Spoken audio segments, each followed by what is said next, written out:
So I turned to my old man and said, Dad, I can hear someone shouting our name. I think it's a ghost. I think our house is haunted. He looked up from his paper. Nice try, son, he said. You going to school, ghost or no ghost? Hurry up with the dishes. But the voice wouldn't go away. Osbourne, Osbourne, Osbourne. But Dad, I shouted, there's a voice. There is, listen. Finally, my dad heard it too. Osbourne, Osbourne, Osbourne. It seemed to be coming from the garden.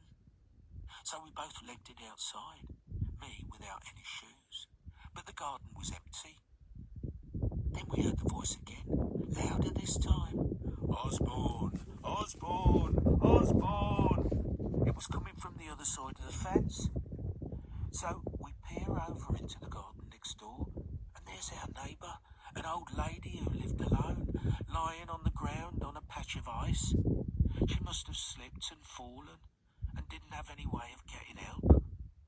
If it hadn't been for us, she would have frozen to death. So me and my dad climb over the fence and lift her into her living room, which we'd never been in before, even though we'd lived next door to this woman for as long as anyone could remember. It was just the saddest thing. The old lady had been married with kids during the war, but her husband had been sent off to France and had been shot by the Nazis. On top of that, her kids had died in a bomb shelter. But she lived as though they were all still alive. There were photographs everywhere and clothes laid out and children's toys and everything. The entire house was frozen in time. It was the most heartbreaking thing I'd ever seen. I remember my mum bawling her eyes out after she came out of that place later in the day. It's amazing, isn't it?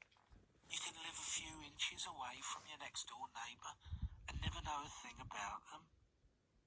I was late for school that day, but Mr. Jones didn't care why, because I was late for school every day. It was just another excuse for him to make my life hell.